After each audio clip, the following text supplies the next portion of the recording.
Halo teman-teman semua, izin memperkenalkan diri. Nama saya Graciela Turip dengan NPM 211506104 dari kelas PSDIC. Di sini saya akan membahas yaitu percobaan 2 di praktikum sistem operasi dengan judul algoritma penjadwalan. Nah, di algoritma penjadwalan sendiri berfungsi untuk mengatur proses mana yang dijalankan terlebih dahulu atau harus ditunda dalam sebuah CPU.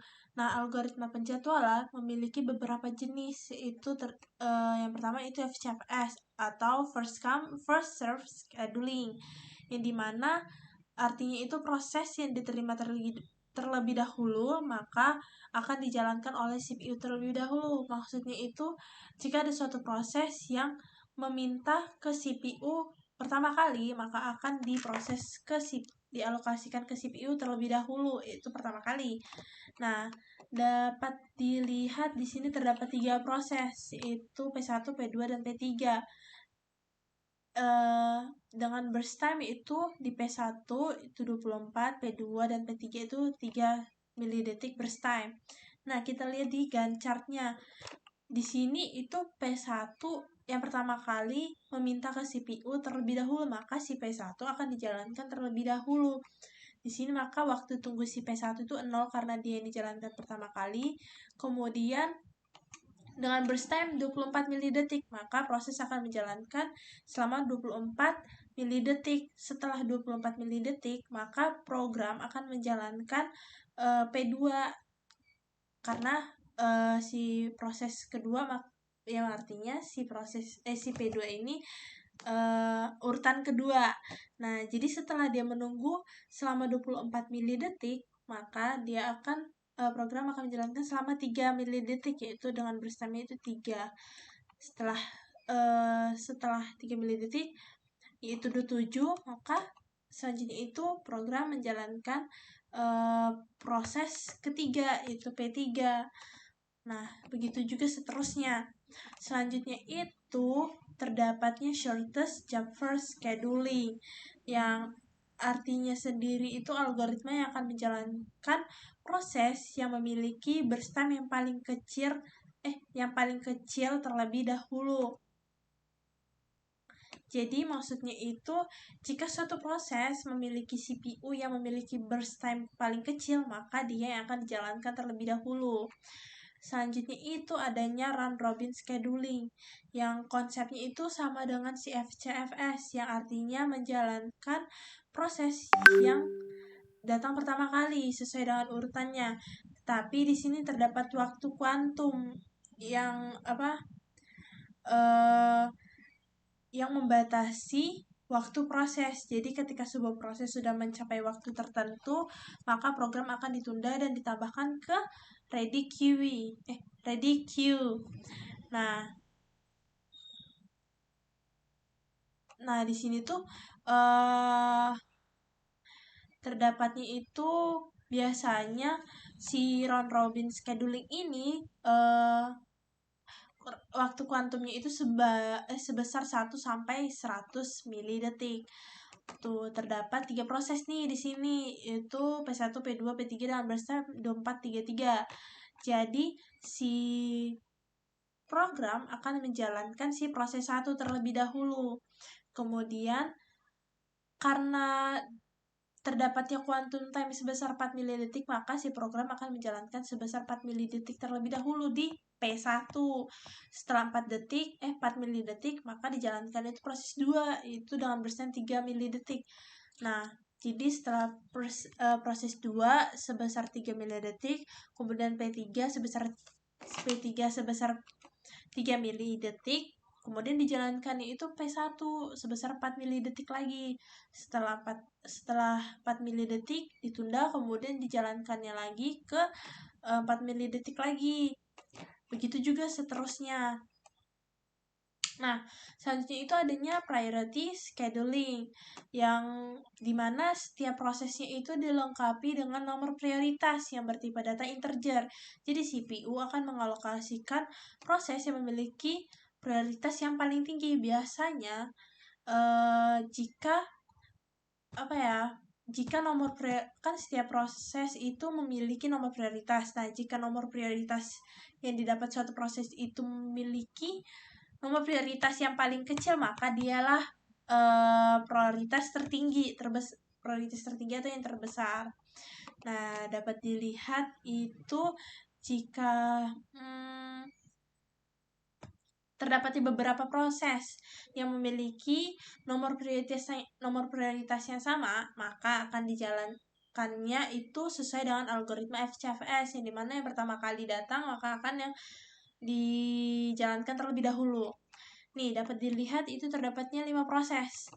Di sini kita lihat nomor priority-nya itu yang paling kecil itu di P2, maka akan dijalankannya itu P2 terlebih dahulu dengan burst time itu 1 milidetik. Nah, setelah 1 milidetik, kemudian priority yang kedua itu si P5, maka dijalankannya P5 dengan burst time itu 5, jadi dari 1 milidetik ke 6 sebesar burst time 5 milidetik. Kemudian tuh adanya priority 3. Nah, 3 ini ada 2, jadi yang dijalankan terlebih dahulu itu si P1 karena sesuai dengan algoritma penjadwalannya FCFS, yang dimana yang pertama kali meminta maka yang akan dialokasikan terlebih dahulu. Nah, di sini P1 itu memiliki burst time 10 milidetik, jadi dari si P1 ini memiliki waktu tunggu sebesar 6. Nah, dari 6 ke 10 milidetik itu 16. Nah, begitulah seterusnya. Baiklah, di sini kita akan terdapatnya itu percobaan pertama, yaitu menuliskan kode di sini di compiler. Nah, kita compile, paste, di situ compile. Nah, setelah selesai itu kita load in memory agar data yang sudah di-compile tadi dimasukkan ke CPU instruction in memory. Selanjutnya itu kita ke OSO. Di sini terdapatnya perintah yaitu masuk ke OSO, kemudian atur ke FCFS, create 3 new process, kemudian atur fast. Nah, jadi di sini kita udah ke OSO, kemudian udah mengaturnya dengan FCFS, selanjutnya kita atur ke fast. Nah, di sini lifetime prosesnya udah 0 ya. Kita buat 3. Nah, kita view di sini ini, kemudian kita view ini. Sih.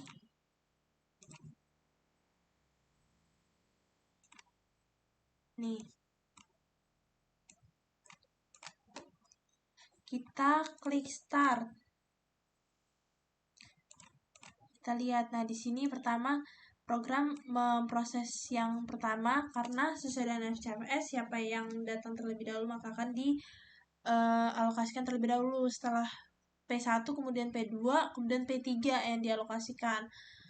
Nah, di sini setelah selesai itu terdapat di sini proses statistiknya, yang dimana si P1 tidak memiliki waiting time-nya itu 0 karena dia yang pertama kali dijalankan. Nah, setelah si P1 dijalankan selama berapa milidetik, maka dijalankannya itu si P2 dengan waiting time-nya itu 7 milidetik. Kemudian dijalankan itu P3 dengan waiting time-nya 11 milidetik. Sini dapat kita lihat di sini view log. Nah, dapat dilihat itu, nah di sini proses pertama itu memiliki waiting time-nya itu 0. Nah, waiting time-nya 0 dengan burst time period-nya itu 95. Kemudian di proses kedua itu waiting time-nya itu 8 second. Di sini 7 second yang hampir mendekati ke 8 second. Selanjutnya itu proses ketiga, yang dimana di sini itu memiliki waiting time itu 11 second. Nah, di sini sama seperti yang di sini itu waiting time itu 11 second. Nah, ketiganya itu memiliki burst period-nya itu 95, itu sama. Selanjutnya itu rata-rata proses waiting time-nya itu sebesar 6 0,64 second ya, artinya 6 detik. Kemudian di sini kita akan mencoba kita reset, kita clear, dan kita close, habis itu kita remove. Kita akan compile lagi, kemudian kita load in memory. Selanjutnya kita ke OSO.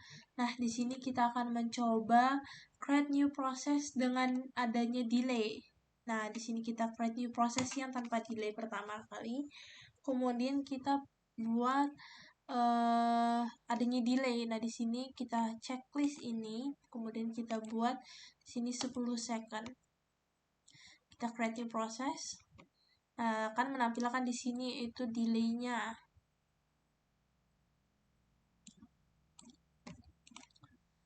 Kemudian kita buat di sini 8 second. Kita buat lagi 6 second. Nah, terdapatnya 3 delay di sini, yaitu 10 detik, 8 detik, dan 6 detik. Jadi nanti yang akan dijalankan pertama kali itu si proses 1 karena dia tidak memiliki delay. Dia yang akan pertama kali dijalankan. Kemudian nanti si ini akan dijalankan itu delaynya sesuai dengan delaynya. Nah, misalnya itu si proses 4 ini memiliki delay 6 detik. Jadi si proses 4 jika delaynya sudah selesai, maka akan ke ready queue dan dia yang akan dijalankan di urutan kedua. Kemudian jika si proses 3 ini sudah selesai selama 8 detik, maka akan ke ready queue dan dia yang akan dijalankan ke proses yang ketiga. Ya, ke yang ketiga. Ini coba kita buat di sini view-nya. Kemudian kita OS control, kita start, kita pencet ini. Nah, di sini yang pertama kali dijalankan itu si proses 1, kemudian si proses 4. Tadi udah si proses 4, kemudian ketiga, lalu yang terakhir yaitu kedua. Nah, ini karena sesuai dengan si algoritma penjadwalan yaitu si FCFS, yang pertama kali datangnya maka akan dialokasikan terlebih dahulu. Jadi si proses 4 tadi memiliki delay 6 detik. Nah, dia setelah selesai 6 detik kan dia yang pertama kali sudah selesai, maka dia akan dialokasikan terlebih dahulu oleh program. Baiklah, sekian penjelasan saya terkait tentang si FCFS. Jika terdapat kesalahan, mohon maaf. Sekian dan terima kasih.